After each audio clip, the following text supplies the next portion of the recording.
As Donald Trump's bull in a china shop style foreign policy reshapes years of careful diplomatic progress, it's a question we keep coming back to time and time again. What are our most crucial allies saying behind closed doors away from the cameras about Donald Trump?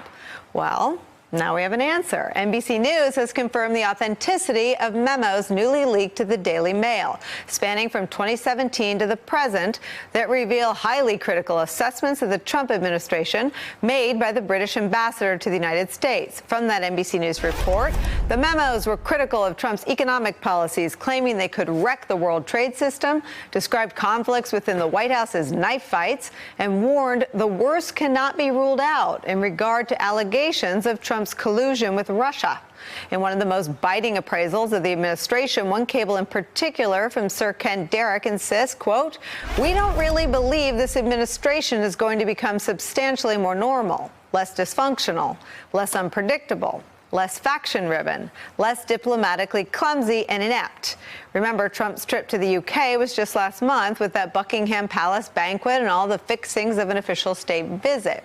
So here's how Trump responded on Twitter 2 hours ago. Quote, "I've been very critical about the way the UK and Prime Minister May handled Brexit. What a mess. Blah, blah, blah. I told her how it should be done, blah, blah, blah. She went another way. I don't know the ambassador, but he's not liked or well thought of within the U.S. We'll no longer deal with him. The good news for the wonderful United Kingdom is that they'll soon have a new prime minister. Well, I said, blah, blah, blah. I enjoyed my visit, blah, blah, blah. They had a castle, blah, blah, blah, blah. But we don't hear the rest of that. Joining our conversation, Betsy Woodruff, politics reporter for the Daily Beast, and from his newsroom, Peter Baker, chief White House correspondent for the New York Times. Peter Baker, I must start with you. This is not normal, but it is not surprising either, is it? Well, no, of course not. He doesn't like to be criticized, and unlike other presidents who often let that kind of slide off their back, President Trump is, of course, going to respond. He's made that very clear now for more than 2.5 years in office, that if somebody takes a shot at him, even one that was in private cables that were not meant to be public, he's going to fire back. You know, it's somewhat ironic that he puts out in a tweet how much he was criticizing the British when he then complains that they're criticizing him, right? His criticism of the British is public. And, of course, they're still dealing with him, much as it's unpleasant for them. He's not willing to deal with the British ambassador because he was critical of him in private. That's, again, not surprising. That's par for the course for this president.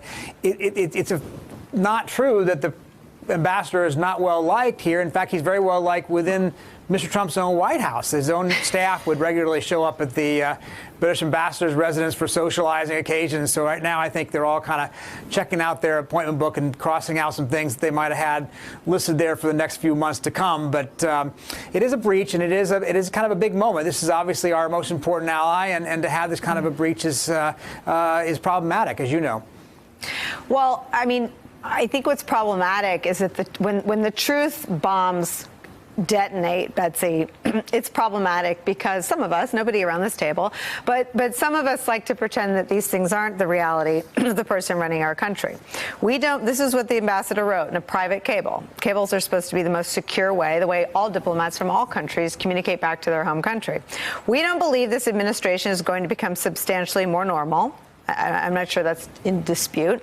Less dysfunctional, less unpredictable, less faction-riven, less diplomatically clumsy and inept. I mean, it's not even a particularly personal or hyperbolic assessment. This is, frankly, it would have been professional malpractice not to communicate something that blunt back in a private cable to his government. And the ambassador's statements here, his analysis of the View is based, as Peter Baker pointed out, on really good sources. Yeah. You name it. Some of the senior-most Trump administration officials got to know this guy. In other cables, Derek talks about cultivating people who are very close to the president. For this ambassador, those relationships were his bread and butter. His sources. And he probably, of course, just the same way a journalist would, although in this case, the sources didn't have to worry about showing up in a newspaper. Now, you know, wah, that didn't work out.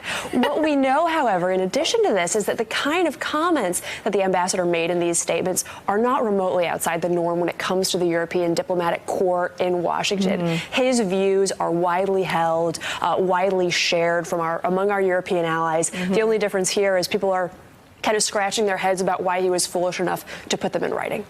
You know who else widely shares these views? Our own government. our own national security professionals, leaders at the Pentagon, leaders in the intelligence community, even Republicans on Capitol Hill. Shh, don't tell anybody. Don't tell them we know. They actually believe that our White House is dysfunctional, it's chaotic, there's infighting, that Trump's not going to change. When you want to tell him something, be simple, be blunt. That was the analysis that Sir Kim Derrick laid out for his government.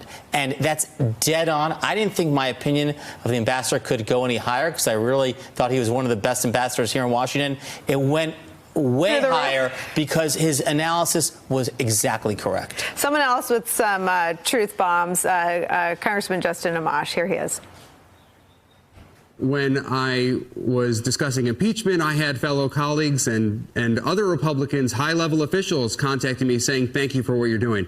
So there are lots of Republicans out there who are saying these things privately, but they're not saying it publicly. And I think that's a problem for our country.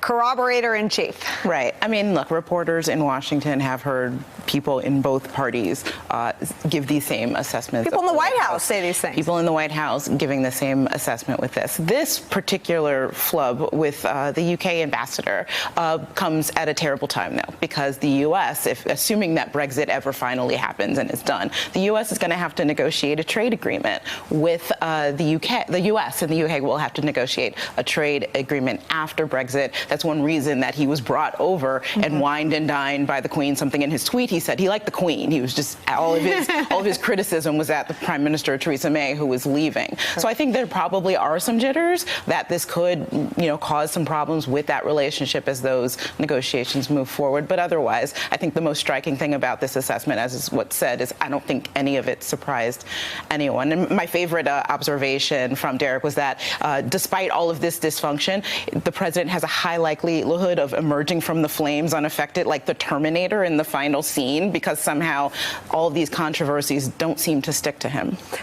Peter Riger, I wanted you to get the last word here. I mean, one thing that my experience in the White House taught me is that sometimes the most clear-eyed assessments of our domestic politics, because they're not, once an election has been had, they have to live with whatever the outcome is for 4 years. It is often the most clear-eyed, and working for President Bush, it wasn't always favorable or generous, but it is often the most clear-eyed analysis. Did you hear from anyone inside this administration who sort of privately acquiesced to the truth of his assessment?